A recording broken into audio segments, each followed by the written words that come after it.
अस्सलाम वालेकुम, मेरा नाम डॉक्टर आमना मसूद है। मैं पाक ऑन्को केयर में एज ऑन्कोलॉजिस्ट काम कर रही हूँ। आज हम ब्रेस्ट कैंसर के ऊपर बात करेंगे, यानी हम आज छाती के सरतान के मुताबिक कुछ बातें करेंगे। ब्रेस्ट कैंसर वेस्ट में बहुत कॉमन है। तकरीबन 8 में से 1 खातून को डायग्नोज होता है। उससे ज़्यादा एशिया में, बल्कि सबसे ज़्यादा पाकिस्तान में देखा गया है। और ये उन तमाम कैंसर्स में से एक कैंसर है जिसमें मोर्टालिटी की जो शरह है वो सबसे ज़्यादा देखी गई है। ब्रेस्ट कैंसर अमूमी तौर पर वेस्टर्न कंट्रीज में 50 से ऊपर की खवातीन में देखा गया है, लेकिन बदकिस्मती से हमारे पाकिस्तान में उससे भी 10 साल पहले डायग्नोज हो जाता है। और एक और बदकिस्मती ये है कि बहुत ही एडवांस स्टेज में इसका डायग्नोसिस देखा गया है पाकिस्तान में। ब्रेस्ट कैंसर की जो अलामात हैं उनमें से चंद जो कि बहुत कॉमन है वो ये है कि ब्रेस्ट में या बगल में किसी भी गिल्टी का नमूदार होना, ब्रेस्ट की शेप का चेंज हो जाना या निपल की शेप का चेंज हो जाना, या निपल में से किसी तरह का मवाद का आना, ये सब के सब ब्रेस्ट कैंसर की अलामात हो सकती हैं। तो अगर आप इनमें से किसी भी अलामात को महसूस करें तो आप अपने डॉक्टर से फौरी तौर पर रुजू करें। ब्रेस्ट कैंसर का इलाज मुमकिन है। ब्रेस्ट कैंसर की 4 स्टेजेस होती हैं।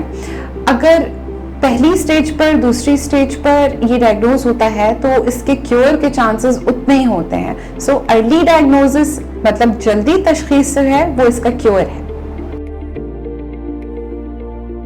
ब्रेस्ट कैंसर के बहुत सारी वजूहात होती हैं। कुछ ऐसी वजूहात हैं जिनको आप खुद से ठीक कर सकते हैं, कुछ ऐसी वजूहात हैं जिनके लिए आप कुछ नहीं कर सकते हैं। फॉर एग्जांपल, अगर जेनेटिकली रिस्क फैक्टर्स हैं आप में, या फिर आपकी फैमिली हिस्ट्री पॉजिटिव है, या अर्ली पीरियड्स का होना, या लेट मीनोपॉज का होना, ये तमाम वो फैक्टर्स हैं जिनमें आप कुछ नहीं कर सकते, ये रिस्क फैक्टर्स हैं।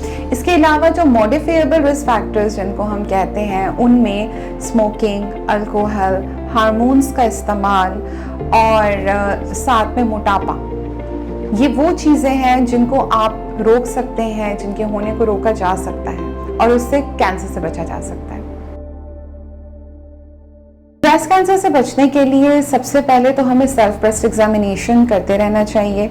हम आमतौर पर अपनी ख़वातीन को बताते नहीं है, लेकिन बताना बहुत ज़रूरी होता है बच्चियों को, ख़वातीन को, कि हर महीने अगर वो सेल्फ ब्रेस्ट एग्जामिनेशन करें, अपने छाती का मुआयना और अपने बखलों का मुआयना करें तो जल्द तशख़ीस मुमकिन है। इसके अलावा 40 से ज़ायद की जो ख़वातीन हैं उनको साल में 1 दफ़ा मैमोग्राम करवाना चाहिए, जिससे कैंसर की तशख़ीस अर्ली स्टेज पर मुमकिन है।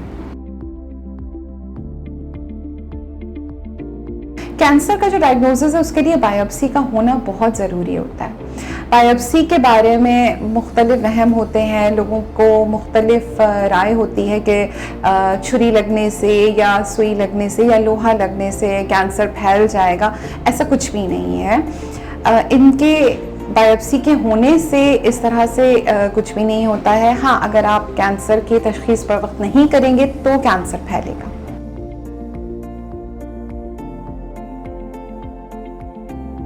कैंसर के ट्रीटमेंट के साथ कोविड की वैक्सीन बिल्कुल लगवाई जा सकती है। कोविड और कैंसर का ट्रीटमेंट दोनों साथ साथ चल सकते हैं। आज के हमारे इस छोटे से सेशन का एक मकसद था, वो ये है कि हम आम ख़वातीन में, आम लोगों में इस चीज़ की आगाही दे सकें कि सेल्फ ब्रेस्ट एग्जामिनेशन, 40 साल से ज़्यादा की ख़वातीन के अंदर मैमोग्राम और अपनी सेहत का आम तौर से ख्याल रखना, ये सब चीज़ें बहुत इम्पॉर्टेंट है। अगर हम इनको फॉलो करें तो कैंसर से बचना मुमकिन है। बचना भी और इलाज दोनों चीज़ें मुमकिन है। शुक्रिया।